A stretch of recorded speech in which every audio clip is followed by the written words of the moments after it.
Boa noite! Bem-vindos ao Teatro Laura Alvim. Estamos aqui hoje para uma noite de música e filosofia. Eu, Henri Soares, a coordenadora do projeto e também escritora e roteirista do O Filósofo Underline, no Instagram que fala de filosofia. Eu vou estar recebendo aqui os professores doutores Irã Salomão e Remo Manarino Filho e o cantor Mosca, que é o maior filósofo de todos os tempos, para que a gente juntos converse sobre um assunto de muita importância nos dias de hoje e há milésimos de anos atrás. Quem somos nós? Bom, esse vídeo foi gravado há um tempo atrás e hoje ele vai ser exibido enquanto vocês se acomodam e aguardam a grande noite, ao vivo, com o show do Mosca e uma palestra com os professores. Sejam bem-vindos, aproveitem esse momento, desliguem celulares e nos aguardem, que daqui a pouquinho a gente vai estar aqui no palco. Ele toca, compõe, canta, produz, apresenta e é o cara que eu mais ouvi no Spotify em 2024. Poderoso você aí. Poxa, que alegria é essa? Estou em ótima companhia. Nossa, eu te escuto a vida inteira, o tempo todo. Que bom. Para mim você é um filósofo e um poeta. Eu gosto de filosofia, né? Mas não me considero um filósofo. Também não me considero um poeta. Eu conheço poetas, né, que se dedicam tanto. Eu me sinto tão vagabundo, sabe? Eu me sinto vagabunda na filosofia também. Porque, na verdade, o cantautor, né, esse menestrel que canta o que escreve e toca as próprias canções, esse personagem sempre me interessou muito por causa das metáforas das letras, entendeu? Assim, de Caetano, Gil, Chico, assim. Eu gostava, acho que a primeira coisa que me encantou nos meus ídolos foi essa capacidade de dizer coisas com sentidos diferentes dos significados daquelas palavras. Acho que foi isso que me chamou a atenção primeiro, né? Quando Caetano gravou Odara, por exemplo, eu queria entender por que meu corpo ficou Odara, né? E aí fui no dicionário e não tinha Odara. Não tem. Aí você começou a entender que não era no dicionário que você achasse as respostas. Não era o mundo do significado, mas o mundo dos sentidos. E a música é uma paixão, né? A música é uma paixão para mim. Ela compete com a filosofia e ela toma meu tempo de uma forma muito intensa. Então eu chego em casa, a primeira coisa que eu saio do carro já ouvindo música, né? Entro em casa, já boto uma música. Aí eu falei, cara, eu preciso estudar, mas ao mesmo tempo eu quero ouvir, sabe? E aí eu falei, bom, eu vou começar a ouvir as músicas e fazer interpretações como nas mesas dos bares. Então eu vou chegar lá e vou falar um prazer, um outro prazer, filosofia e música. Vou ficar ouvindo e pensando do que eu aprendi, o que eu posso conectar. Ótimo. E aí veio a ideia desse quadro, que é Filosofia em Notas, e eu comecei a ouvir algumas músicas, como eu te falei, né? Eu te ouço muito, e eu falei, bom, eu vou pegar uma canção e eu vou fazer uma análise dessa canção. Só que quando eu pego uma canção sua, existem 1000 conceitos filosóficos numa mesma canção. Eu falei, pô, esse cara me ferrou. Aí eu pego um pedaço é uma coisa, eu pego outro pedaço e outro e falo, é a minha indisciplina que faz com que eu misture as coisas. É o teu mestre que fez isso. Ele me desorientou, é verdade. Eu não sei nem o que eu estou fazendo, né? Porque é isso, ele abriu tanto e me ensinou a agenciar as ideias, a espelhar coisas, mas com espelhos côncavos e convexos, sabe?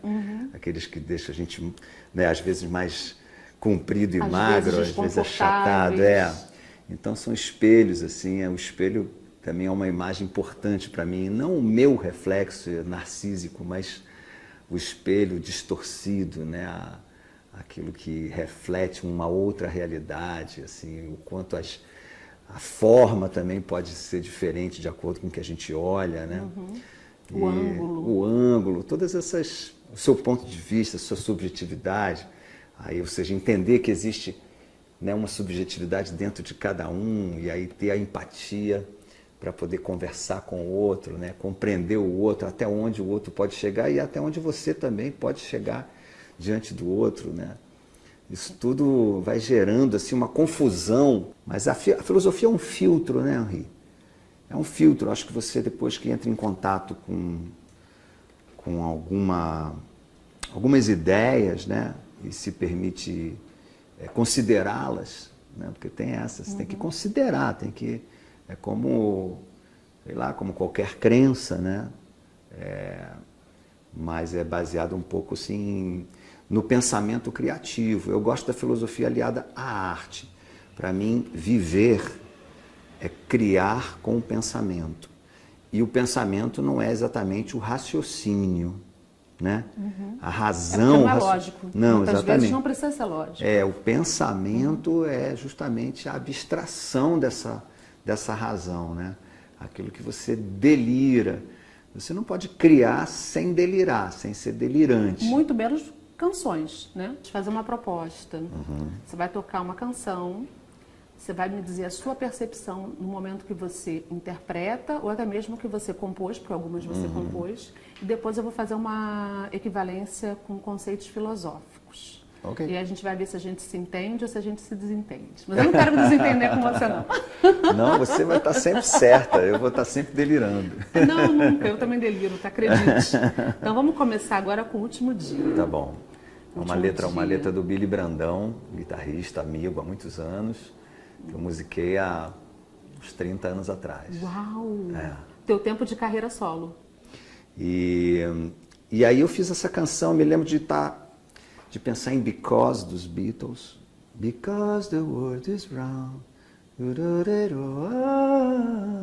Esse tema, assim, por isso que tem esse tema no início.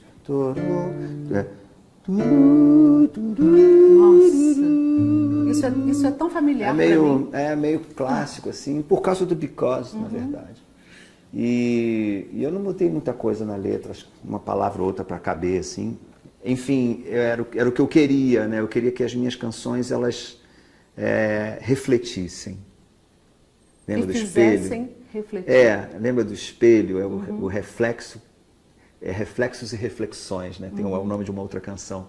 Que é isso mesmo, são reflexos de espelho para a gente refletir sobre isso, né? Então, quando lança uma canção, que imagens vão refletir, né? Que pessoas vão se refletir naquela canção. E como é uma canção que fala, a princípio, né, de um apocalipse, que é um tema recorrente, assim, em todos os livros religiosos e todos os conceitos filosóficos. A gente quase passou por um agora há pouco tempo, no Covid. Claro, porque é uma questão, enfim, imagino eu, desde as cavernas, né? O fim, né? Por que essa vida tem um tempo e aí acaba, para onde vai, o que acontece com aquele corpo. Você já está dando spoiler do que você está pensando da música. Você está atrapalhando o meu roteiro. Porque era para você recitar, cantar e depois você... Tá bom. Mas eu estou adorando. Eu vou falar então os versos. Agora você vai continuar. Você estava me falando sobre a forma como você imaginou essa música, o Apocalipse. Eu estava só falando, nem falei do que eu penso dela, porque a princípio ela trata do Apocalipse, né? E é um tema, o Apocalipse individual de cada um também, né? Tem o coletivo e tem o nosso. Claro, tem o Apocalipse, que é o fim do mundo, o mundo explodindo, essa coisa do meteoro e tal, né? Dos dinossauros. Que às vezes até não é uma má ideia. Claro, Mas tem o Apocalipse individual, ou seja, a morte de cada um de nós, assim, somos seres finitos, assim, a morte em vida. Como trabalhar, né, a sua vida sabendo que o fim é o mesmo para todo mundo, né? Essa é a sua única vida, é assim que eu penso. Então, tudo isso me faz fazer dessa vida que tem fim o máximo, entendeu? Isso que potencializa. A sabedoria da finitude é que engrandece a vida. Então, respondendo já, para mim não é uma canção sobre apocalipse, é uma canção sobre potência do agora. Então a gente teve o mesmo pensamento.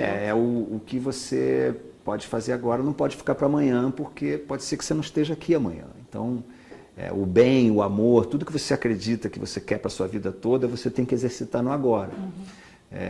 Que é também uma coisa meio budista, né? Eu sou um ateu, mas eu adoro as coisas boas de todas as religiões. Você é um ateu que vai pegando informações em todas as religiões.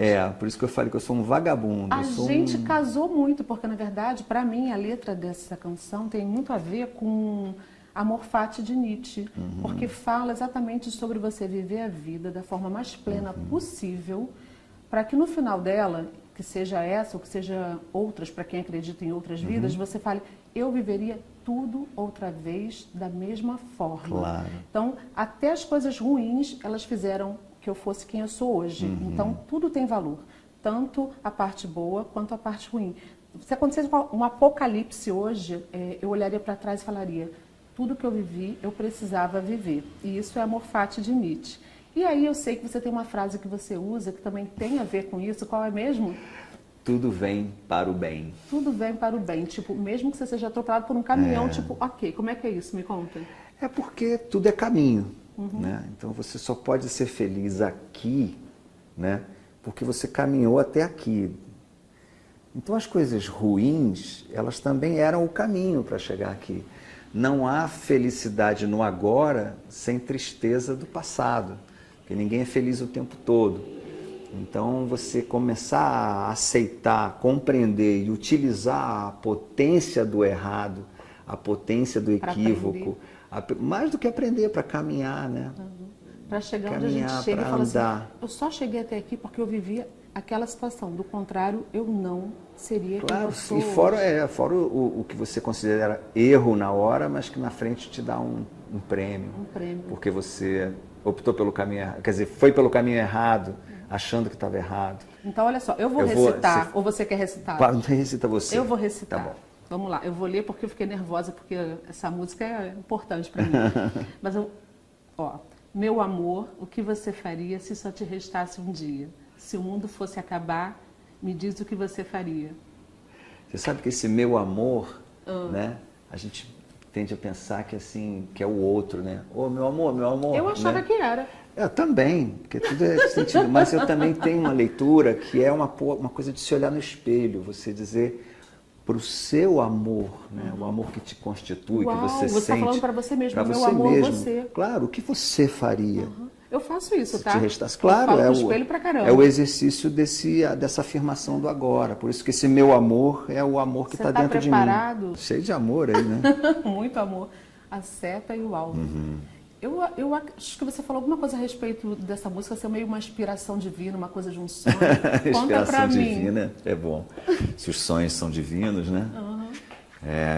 Eu sonhei, eu estava com barba grande, cabelo grande, e já os amigos diziam, está a cara de Jesus Cristo, está a cara de Jesus Cristo. E um dia eu sonhei que eu estava no alto de uma montanha, com um cajado na mão e aquele manto sudário.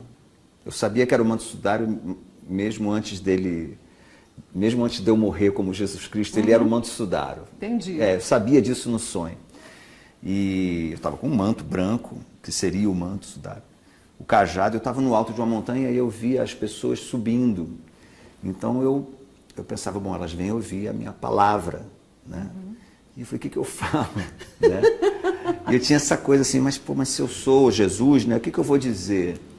E aí eu acho que eu disse no sonho, quer dizer, eu disse no sonho a primeira frase da canção, porque é o que eu, Paulinho, penso, né? Eu acho que Jesus é um grande poeta do amor. Eu acho que a Bíblia é um livro de amor, né? Metaforicamente, um livro cheio de metáforas, um livro de poesia, escrito por homens, né? Inclusive com intervalos de muitas décadas entre cada testamento, né? São 4 os principais. Então são homens que reescreviam a Bíblia, né? Para melhorar. É igual a filosofia, né? Exatamente, igual a ciência. Claro, tudo evolui. Você estava errado, agora eu vou pensar tudo de outra evolui, forma. A gente precisa estar evoluindo na compreensão de tudo. E nesse sonho, eu disse isso para essas pessoas. Eu falo de amor à vida e vocês de medo da morte. Ou seja, enquanto para mim Jesus valorizava o amor aqui, eu acho que a religião toda foi feita em cima de um céu, que você tem que fazer o bem para receber esse céu. É uma recompensa. O céu é uma recompensa, ou seja, aquilo que não é a vida seria a recompensa, entendeu? Isso começou, achei estranho em um determinado momento, entendeu? E aí me afastei bastante desse... Eu acho que foi isso que eu disse naquele momento, era como se eu viesse dizer, vocês entenderam errado. Eu acho que foi isso que eu disse, né? Que eu quis dizer os meus discípulos, era uma coisa do alto por da aí. Montanha, você disse... E acordei assustado, né? Porque, quem sou eu para ser Jesus e tal, mas, enfim, fui ao banheiro e olhei no espelho e eu estava, né? Eu tenho os olhos claros, então cabelo comprido, barba, e achei curioso mesmo eu ter sonhado e aquele momento no espelho, eu fui correndo assim para o tal do caderno, né? Para a folha em branco, para escrever, guardar essa frase. Caramba, olha só que coisa louca. Você escreveu uma frase de uma canção que fez tanto sucesso, né? Um sonho. Naquele momento ela ainda não era um sucesso. E engraçado porque a poesia escrita, ela me domina tanto que já na segunda já não era sobre Jesus, entendeu? Porque quando eu escrevi Eu Falo de Amor à Vida, Você de Medo da Morte, aí eu já quis rimar, fazer a matemática das sílabas. E aí você já saiu totalmente do contexto inicial. Aí escrever já é maior do que a metáfora de Jesus. Ou seja, aquele sonho me deu uma frase e aí a frase seguinte já foi um espelho dela. A inspiração ela já virou uma coisa quase que meio racional. A poesia já me domina mais do que qualquer outra coisa. A brincadeira da palavra, né? Porque aí eu falo de amor à vida, você de medo da morte. Eu falo da força do acaso e você de azar ou sorte. Isso aí já não é mais Jesus.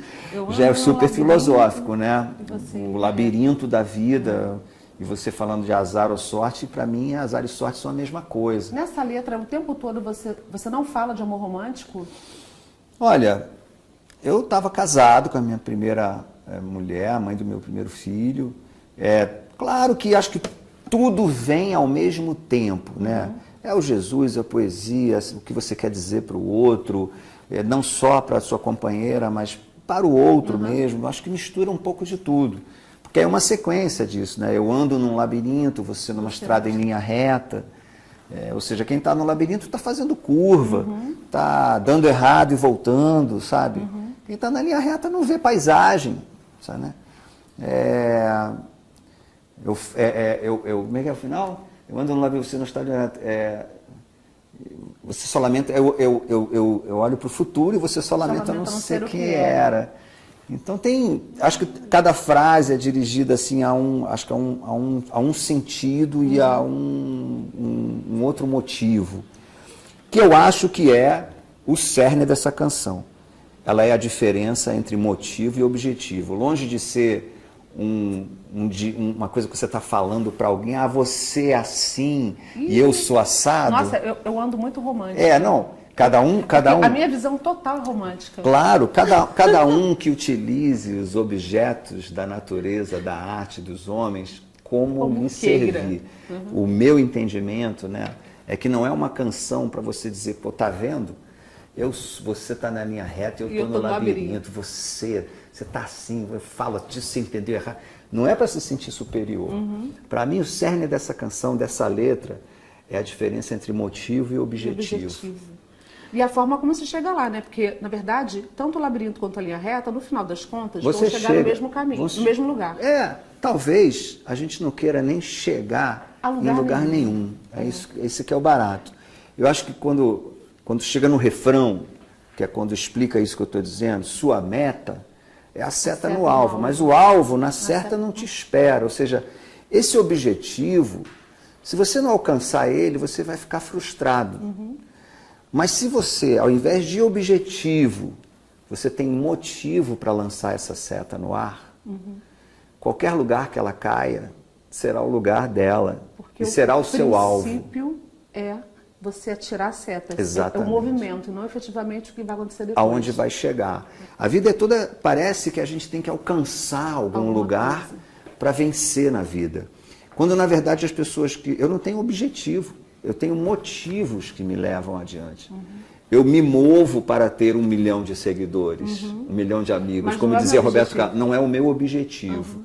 Então, se no meio desse meu movimento aparecem outros movimentos, eu não olho mais para o meu antigo objetivo. Eu olho para o objetivo novo, aquele que o movimento me trouxe. Sem querer chegar nele. Eu sou mais apaixonado pelo movimento do que pelo objetivo. Você está mais para o labirinto do que para a linha reta. Certamente. Eu ando no labirinto e você numa estrada em linha reta. A estrada em linha reta é o objetivo. Olha como eu sou romântica. Sabe o que eu imaginei? Eu imaginei um casal apaixonado. Claro. E cada um fazendo um movimento diferente, com objetivos diferentes. Na verdade, eu pensei no amor de Spinoza, que é um amor onde as pessoas, os casais, eles se encontram e vivem aquilo ali independente da forma como um leva a vida. Então, se você, por exemplo, anda no labirinto e eu uma linha reta, não importa, porque eu tenho que respeitar a tua individualidade, porque o que importa mesmo é a tua felicidade, a tua individualidade e a forma como você pensa a sua vida. E a gente vai aprender coisas diferentes, né, um com o outro. Eu tô solteira, eu acho que é isso. Aí tudo pra mim é amor. Não, mas olha, esse é o grande barato também da canção popular, né? Eu acho que quando você faz uma canção muito filosófica, cheia de conceito, ela acaba não se tornando popular. Cheguei a tempo de te ver acordar. Eu vim correndo à frente do sol. Abri a porta antes de entrar e revi a vida inteira. Eu amo essa música. Eu também. O amor, vou te falar, o amor pra mim, ele é um tema, o amor romântico, claro, ele está presente assim na forma das canções. Mas o amor pra mim é tipo a primeira energia da vida e o primeiro junção de dois seres unicelulares para fazer um terceiro. Era amor. Esse encontro eu chamo de amor. Uau! Então, falar de amor para mim é falar sobre a essência da vida. Então, sempre que eu digo meu amor, o que você faria, ou nessa canção, quem sabe isso quer dizer amor. Essa canção, na verdade, para mim, ela tem tudo a ver com o Banquete de Platão, porque ele fala exatamente sobre o amor como um início de uma atração física e a escada, né, que ele fala sobre a escada do amor, que é o Banquete, é um livro que várias pessoas estão ali comentando sobre o que é o amor para elas, né? E para ele fala que tudo começa com a atração física e vai subindo degraus, que aí vai para o intelectual, para o espiritual, até que chega para uma coisa sublime, assim, sublime, quase que, na verdade, inominável. O amor em si. O amor em si. Só que, ao mesmo tempo, falando de amor, eu pensei assim, bom, essa canção é isso. Os amores hoje estão muito fluidos, estão muito rasos, né? As pessoas não estão vivendo esse amor, não o amor do amigo pelo filho, né? E nem das células, como você estava citando atrás. Mas eu acho que hoje as relações elas estão tão risíveis, elas estão tão fluidas, tão pouco consistentes.